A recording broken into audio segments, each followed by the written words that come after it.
رب اشرح لي صدري ويسر لي أمري واحلل عقدة من لساني يفقهوا قولي. السلام عليكم ورحمة الله وبركاته. markaan daatadayna way noo diyaarsan tahay waxay ku jirtaa table.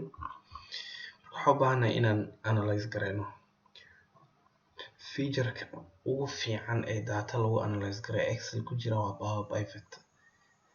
Power Pivot wuxuu la imaadaa Excel waa feature-diisa kuwa aadka muhiimka u ah ku jira analysis-ka lagu sameeyo. marka asagaan isticmaali doonaa inta aadan isticmaalin isaga waxa aad muhiim ah dhowr qodobadaas waxaa ugu horeeya headerskaaga in ay saxan yihiin. headerskaaga column-yadan inay isku aadan yihiin oonan u dhaxaynin column meeshan oo kale una ku jirin oo waxba ayna ku jirin. sidoo kale daatadaada waa inuuna row cidlo ah meeshan oo kale ku jirin. ka ilaali daatada inaa waxaas dhan aad ka clean gareysto muhiim. column aan magac lahayn oo meesha ka muuqdo waa inuuna ku jirin. date-kaaga date null ma noqon kara. date-kaaga waa inay wax ku jiraan. date-ka waa meelaha ugu muhiimsan aad iyo aad uu muhiim u yahay. marka perfect inaad wax ku analyze gareysid marka aad rabtid wax ugu horeeya horta waa inaad daatadaada clean gareysaa. waana sameyn anaga daatadeen waa clean. marka salalkaaga kamid ah ku dhufo kadib waxaad tagtaa insert. dhowr meel baa laga aadaa laakiin meesha ugu fudud waa ka bilaabin insert tag. insert markaad aadid waxaad arkaysaa pivot table. pivot table waxaa ku qoran meeshaas easily arrange and summarize complex data in a pivot table. marka aad rabtid daatadaada inaad summarize gareyso oo analysis aad ku sameysid waxa ugu horeeya inaad isticmaashid u baahantahay waa pivot table. pivot table wuxuu kale uu leeyahay recommendations asaga daatadaada analysis ka sameynaya. haddii aadan daatada si fiican aadan u aqoonin oo daatada meel kale lagaaga soo diray oo markii kugu horeysay ay tahay oo analysis inaad ku sameysid aad rabtid meesha ugu horeysa inaad ka bilaabaysid waa halkan recommended pivot tables. hadda haddaan ku dhufano wuxuu noo soo qabanayaa daatadan rangegeeda asaga akhrinayo. haddaa aragtaan dhinacyadaas geeskaas waxa ugu horeeya uu soo qabto waxa waa sum of families by region. regionadeeni oo dhankan tahay oo rows ahaan u tahay valuesna meeshan wuxuu u geliyay region walba inta qof ay joogto oo family ah. 125,551 banaadir joogta. bari waxaa joogta 25,069. by sidoo kale totalkii uu ku sameeyay. haddaa kan ku xiga fiirisid sidoo kale waxa waa sum of individuals. kii horena waxa waa sum of families. kan ku xiga wuxuu isku soo sum gareynayaa familiga iyo individualka kadibna uu count gareynayaa wuxuuna is hoos dhigayaa banaadir oo gobolkii ahayd. banaadir waa regionka iyo districtyada is hoos dhigayaa bari iyo inta district hoos timaada. sidoo kale daatadan wuxuu kaa siinayaa analysis oo insights uu asaga uu sameynayo waay. marka aad fikrad markaa qaadid waxaa u baahan tahay inaad adiga sameysid. marka inaad adiga sameysid haddaa rabtid waxaa ku qasbantahay inaad taqaanid su-aalaha isweydii lahayd. anaga hadda kasoo qaad maxaan u baahanahay inaan ka bilowno daatadeena. waxaan u baahnaan doonaa inaan isweydiino su-aalaha dadka gobolada jooga. imise qof ah gobol kamid ah Shabeelle joogto. haddaan dhaho waa inaan inta imaadaa aan filter gareeyaa middle Shabeelle waxaa jooga intaana qof. waa inaan isku daraa familieskan aan dhahaa imise waaye hoostan eeg 5,607 meeqa ah individual ah 31,508. oo aad u adag wayna dhib badan tahay inaad saas sameysid ama inaad complex functions oo Excel isticmaashid iyo formula sum if count if average if ama VLOOKUPs. laakiin haddii aad isticmaashid pivot table weliga analysis wax kale kuma sameynaysid haddaa Excel isticmaaleysid. waana aad u fudud yahay marka ugu horeysa fahan fariisi basica. marka hadda aan bilowno kan ugu horeeya cell-kaaga datada kamid ah ku jiro pivot table kadib wuxuu soo qabanayaa table ama range. meeshan eeg magacaan ma xasuusataan dayata maxaan soo dhahnay table-keena magaca u bixino ahaa. wuxuu ku leeyahay xageen ku dhigaa use where you want pivot table report to be placed. ma existing work sheet-kan laftirkiisa rabtaa inaad inta kala dhigtid, ma waxaa rabtaa in new worksheet geysid datadan ma module ku dareysaa ma waxaa rabtaa data module inaad ku dartaa rabtaa. marka anaga waxaan leenahay worksheet cusub oo meelahan ah inuu noo keenaa rabnaa asagoo isticmaalaya range-geena.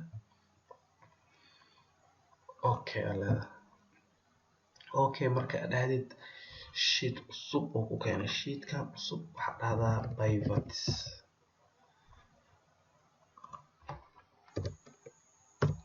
sheet-kan pivots aan bixinay.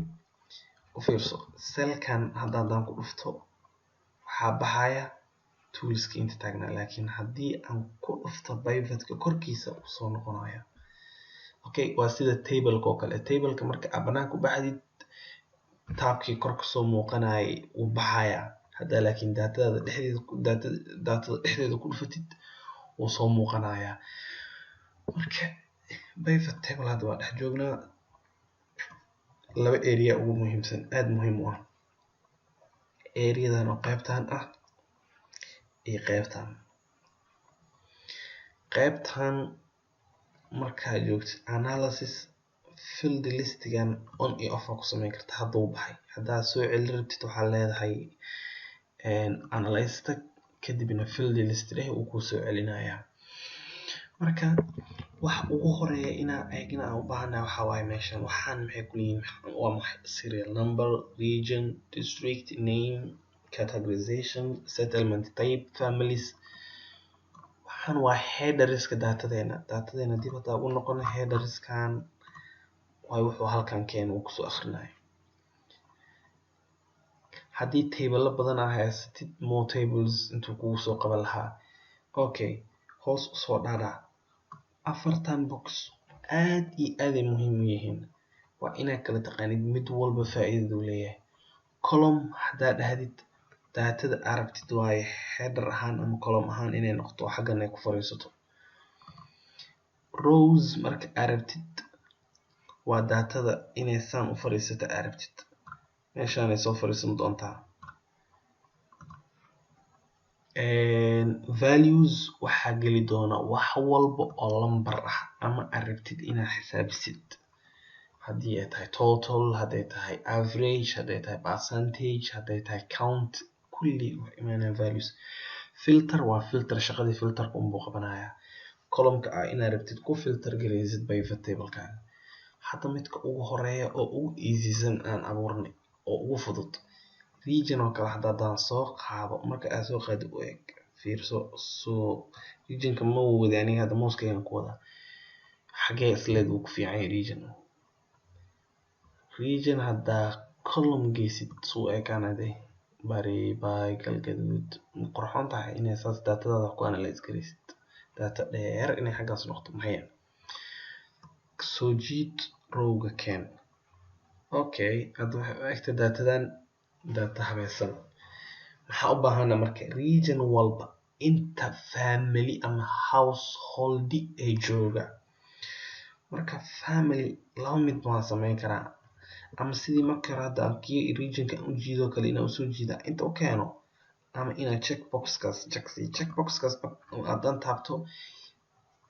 excel waa very intelligent. asagaa qiyaasaya meesha aad u rabtid afartan box meesha ay ku habboon yahay column-kaas buu geynayaa. maadaama uu column-ka uu ka kooban yahay lambar wuxuu toos ugu qaadayaa values-ka. sidoo kale hadda region tick haddaan ka qaado oo region tick aan markale kusoo celiyo row buu keenayaa. sabab meesha qiyaas ahaan uu ku wanaagsan yahay keenaya. laakiin sometimes waxaa laga yaabaa inuu meel khaldan geeyo. adigaa lagaa rabaa inaad taqaanid meesha wax la geenayo iyo meesha wax loo rabo. hadda bal fiiri datadan inaad table ahaan u samaysid meeqay kugu qaadan lahayd. banaadir 125,000 qof daatadayna ku noqoto filter garay meeshaan imow banaadir kaliya dooro familieskan columnkan dhan dooro meeq waaye 125,551 125,551 daatadan inaad qortid oo mid isku geegeysid waqti dheer ay kaa qaadi lahayd laakiin just 2 seconds inaad ku samaysid pivotka okay good marka aan dib wax yar u noqdo sidee kale aan u samayn karaa dhowr nooc baan dhahay aan loo samayn karaa pivotkaaga imow sheet cusub furo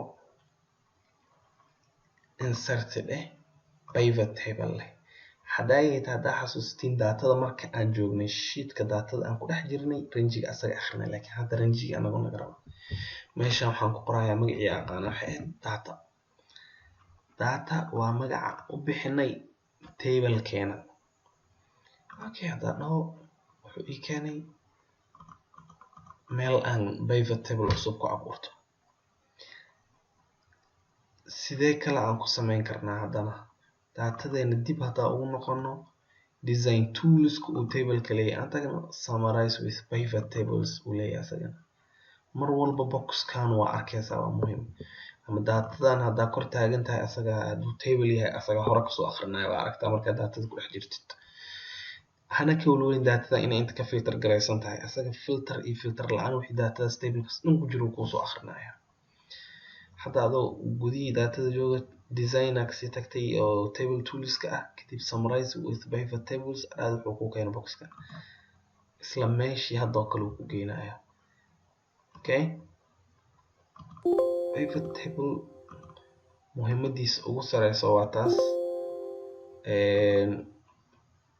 in badan aan wax ku analyze gareyn doonaa daatadeena 90% analysis ka dhan pivot tables aan ku samayn doonaa pivotyo badan aan abuuri doonaa marka kan waxaan aad ugu kor fariistay inaan waxaan rabay aad fahantaan qaybihiisa kala duwan hadda xasuustaan hal qayb kaliya aan ka tagay inta kale waa sheegay qaybta kaliya aan ka tagay waa filter qof uu dhihi karaa column macalinku xog geli waayay laakiin adigay kugu xiran tahay maxaa rabtaa daatadaada horta inay muuqato hadda column oo kale maxaan keeni karaa ani categorization oo kale haddaan keeno ama site type oo kale haddaan keeno macquul waay haddii aan settlement type oo keeno macquul waay sababtoo ah planned site iyo unplanned site iyo grand total meeshan kasoo baxay filter maxaan geli karaa kula tahay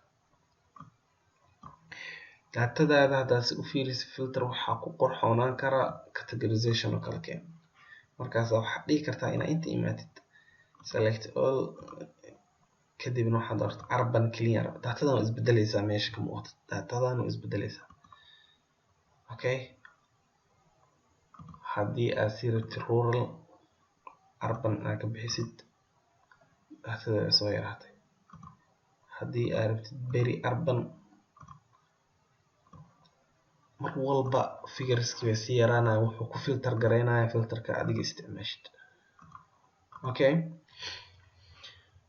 intaas waxaan uga baxayaa qaybta hore oo ah fariisinta pivot tablekaaga pivot tableka haddii aan meeshan banaankan salkan usoo baxo table iska caadi oo normal u eegaya meeshan korena waxaa ka baxaya laba tool uu lahaa laba tab uu lahaa aan ka wadaa haddaan ku dhufto dhexda pivot tableka dhexdiisa waxaa soo noqonaya 3 shay labadan pivot table toolskan way soo noqonayaan analysis iyo design waxaa kaloo soo noqonaya qaybtan oo aan magaceeda u naqaano fields pivot table fields marka analyze-ka aan eegno analyze-ka maxaa ku jira waxa ugu horeeya qaybtan pivot table name magac u sameey waxaan dhahaynaa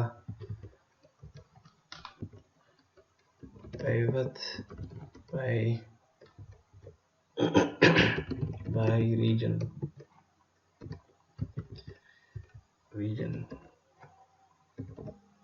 enter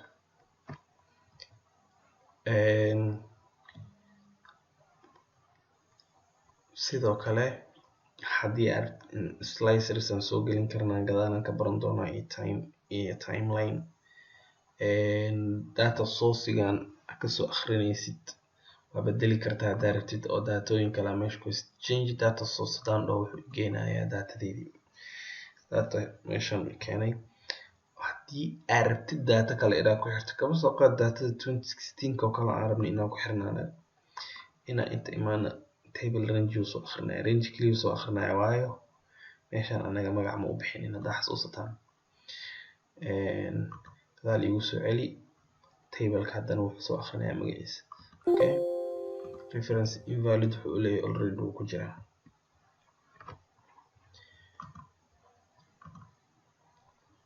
refresh datadan marka aad data table kaaga wax kusoo dartay refresh all ama refresh leedahay pivot badan kugu jira refresh all haddii kalena refresh all pivot uu yahay.